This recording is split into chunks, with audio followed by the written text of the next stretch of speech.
हिंदू हृदय सम्राट बाळासाहेब ठाकरे, धर्मवीर आनंद दिघे साहेबांच्या आशीर्वादाने मी एकनाथ संभाजी शिंदे ईश्वर साक्ष शपथ घेतो की मी देवेंद्र गंगाधरराव फडणवीस ईश्वर साक्ष शपथ घेतो कि महाराष्ट्र में भी मध्य प्रदेश की सियासी हवा चली। उद्धव ठाकरे ने 29 जून को महाराष्ट्र के मुख्यमंत्री पद से इस्तीफा दे दिया। बीजेपी ने जो मध्य प्रदेश के लिए ऑपरेशन लोटस की स्क्रिप्ट लिखी थी, उसी का सीक्वल है महाराष्ट्र का महासियासी ड्रामा। कैसे, आइए जानते हैं। बीजेपी ने मध्य प्रदेश में भी 2 साल पहले ऑपरेशन लोटस चलाया था। मध्य प्रदेश में सिंधिया समर्थकों ने सिंधिया को सीएम का चेहरा बताया। कांग्रेस में कमलनाथ के बाद सूबे में दूसरे नंबर के नेता सिंधिया रहे। महाराष्ट्र में भी उद्धव ठाकरे के बाद एकनाथ शिंदे का नाम आता था। अब नंबरों का सियासी खेल भी समझ लीजिए। बीजेपी ने कांग्रेस से नाराज सिंधिया से संपर्क साधा। सिंधिया समर्थक 22 विधायकों को तोड़ लिया। उसके पहले कमलनाथ सरकार जब बनी थी, तब कांग्रेस की 114 और 7 अन्य विधायकों को मिलाकर 121 सीटें थी, जबकि बहुमत के लिए 116 सीटों की जरूरत थी। इधर महाराष्ट्र में भी शिवसेना के कद्दावर नेता एकनाथ शिंदे ने पूरी प्लानिंग के साथ बगावत की। पहले समर्थन में 25 बागी विधायक रहे, अब 39 विधायक शिंदे के साथ हैं। अब महाराष्ट्र और मध्य प्रदेश के सियासी नाटक का एक और पहलू देख लीजिए। सिंधिया समर्थक बीजेपी के संपर्क में आए तो सिंधिया गुट के 22 विधायकों को सीधे बेंगलुरु शिफ्ट किया गया था।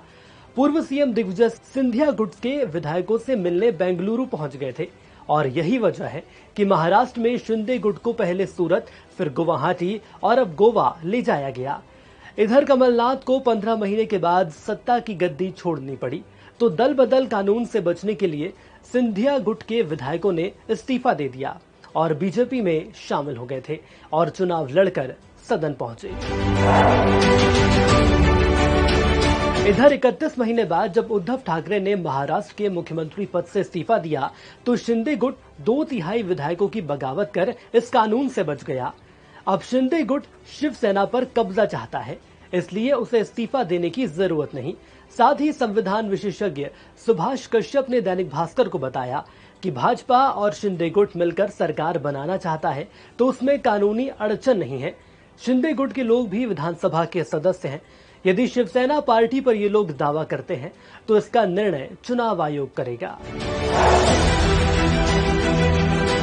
इधर कमलनाथ और उद्धव ठाकरे दोनों ने ही बिना फ्लोर टेस्ट का सामना किए अपने मुख्यमंत्री पद से इस्तीफा दे दिया।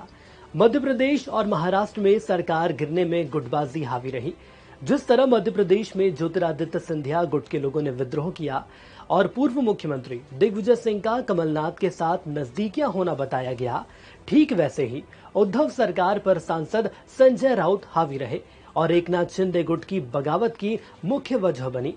महाराष्ट्र में उद्धव सरकार गिरने पर संजय राउत को विलन बनाया गया, जबकि मध्य प्रदेश में कांग्रेस सत्ता से बाहर हुई तो दिग्विजय सिंह को जिम्मेदार माना गया।